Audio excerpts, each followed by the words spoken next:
जय श्री श्याम सभी श्याम प्रेमियों को। कैसे हैं आप सभी?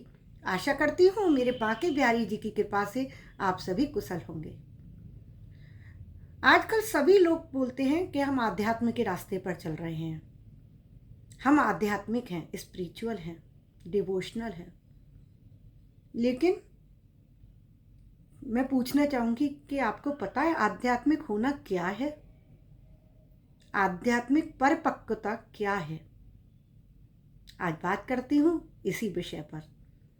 जब आप दूसरों को बदलने का प्रयास छोड़ के स्वयं को बदलना प्रारंभ करें, जब आप ये आशा ना करें कि सामने वाला बदलेगा, उसका बर्ताव बदलेगा, बल्कि अपने आप को उनके अनुरूप ढाल दें, उसको कहते हैं आध्यात्मिक परिपक्वता। जैसे कि आप कहेंगे कि सड़क पर निकलते ही नंगे पैर हैं और सड़क पर निकलते ही आपको कांटा चुभेगा, तो आप सोचो कि आप पूरे शहर में गलीचे बिछवा दो, तो क्या ये पॉसिबल है? नहीं। तो क्या करना है? अपने पैर में हमें जूते पहनने हैं, चप्पल पहन के निकलिए, आपको कांटा नहीं चुभेगा। तो आध्यात्मिक परिपक्वता है अपने आप को बदलना, दूसरे को नहीं। दूसरा आता है जब आप दूसरे जैसे हैं उनको वैसे ही स्वीकार करना। ये पहले पॉइंट में मैं आपको समझा ही चुकी हूँ। जैसे कि हमें उनको बदलना ही नहीं है। अब बदलना नहीं है तो वो जैसे भी हैं, अच्छे हैं, बुरे हैं, आपको उनको वैसे ही स्वीकार करना है। बस हमें अपने आप को बुरा नहीं बनाना है। लेकिन हम जब सामने वाले को बदल नहीं सकते तो उनको उनके हाल पर छोड़ दो। बस अपने आप को हमें गर्त में नहीं लेके जाना है, ये प्रण लेना है। हम भक्ति मार्ग पर हैं तो हम भक्ति मार्ग पर ही रहेंगे। कोई और नहीं समझ रहा है, मांस मदिरा का सेवन कर रहा है, तो एक बार उसको बोल दो कि ये सब बुरा है, वैष्णव जन ये नहीं करते। नहीं मान रहे हैं तो उनको उनके हाल पे छोड़ दो, करते रहो। बस अपने आप को उसमें मत डालो, आप अपने अच्छे राह पर रहो। तीसरा, जब आप समझते हैं कि हर किसी का दृष्टिकोण उनके लिए सही है। जैसे एक गिलास में दूध भरा हुआ है या पानी भरा हुआ है, अब सामने वाला कह रहा है आधा गिलास खाली है और आप कह रहे हैं आधा गिलास भरा हुआ है, तो उसने कहा वो भी सही है ना, आधा गिलास खाली है, और आपने कहा आधा गिलास भरा है, तो आप भी सही हो। तो हमेशा दूसरों के विचारों को भी सम्मान देना, इसको बोलते हैं आध्यात्मिक होना, आध्यात्मिक परिपक्वता होना। ये नहीं कि हम ही सही हैं, बल्कि जो सामने वाला कह रहा है या कर रहा है वो भी सही है।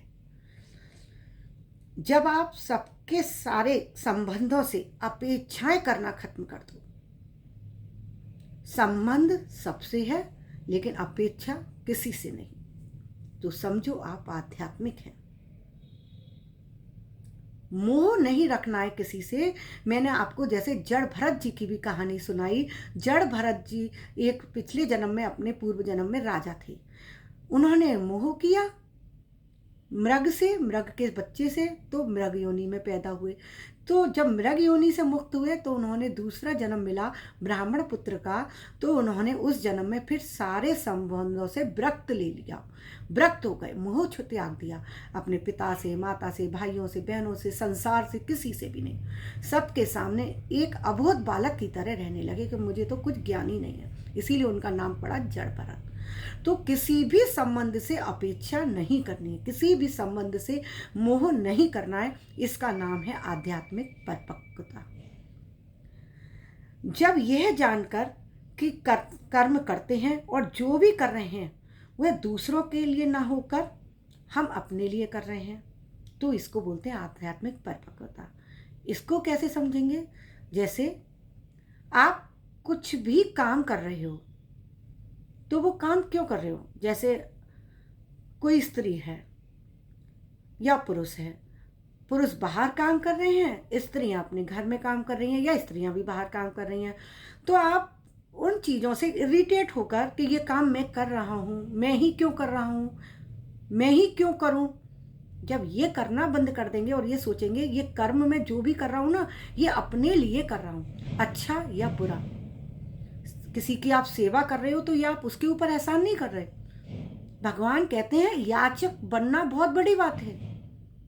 आपको भगवान माध्यम बना रहे हैं, आप किसी को कुछ दे सकें, आप किसी को कुछ दे सकें, ये आपको भगवान ने इस माध्यम के लिए योग्य बनाया। तो अपने आप को इस घमंड में मत लाइए कि मैं कुछ कर रहा हूँ, बल्कि ये समझिए मैं जो भी कर रहा हूँ अपने लिए कर रहा हूँ। जो सेवा कर रहा हूँ उससे भी तो मुझे ही पुण्य मिलेगा। मैं नाम जाप कर रहा हूँ, भगवान की पूजा कर रहा हूँ, भगवान का ध्यान कर रहा हूँ, इससे भी मुझे पुण्य मिलेगा।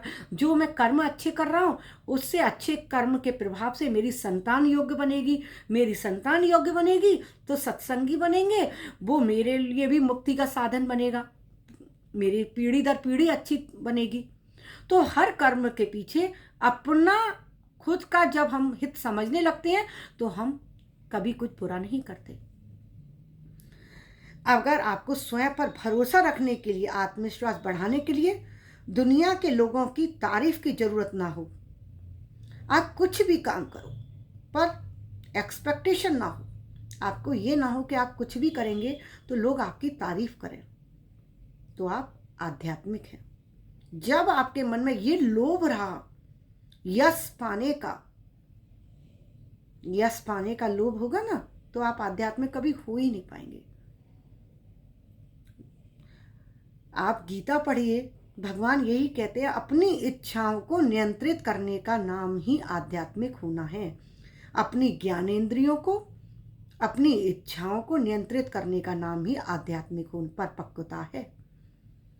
आध्यात्मिक होना आसान है, आध्यात्मिक परिपक्वता होना बहुत मुश्किल है। तो मैं आपको आज बता रही हूँ परिपक्वता कैसे आती है। तो हमें उन नियमों को धीरे धीरे, उन विकारों को दूर करना है और उन नियमों को अपने जीवन में आत्मसात करना है कि हमें कैसे अपने प्रभु की प्राप्ति होगी, कैसे हम अपने कान्हा को, अपने ठाकुर जी को पाएंगे, राधा रानी को। जब आप आपकी निजी जरूरतों और इच्छाओं के बीच अंतर समझने लगे। इच्छा करना बुरा नहीं है, लेकिन इच्छा किसकी, कि हमारे जीवन के लिए जितना जरूरी हो बस उतनी। ये नहीं कि हमारी भंडार करने की जो आदत हो जाती है, जैसे वस्त्र लेने हैं, कपड़े लेने हैं स्त्रियों को या पुरुषों को, तो बहुत सारे लेने हैं। शॉपिंग करने गए, जो काम नहीं आ रही है वो भी ले रहे हैं, जब भी जा रहे हैं मार्केट शॉपिंग कर रहे हैं।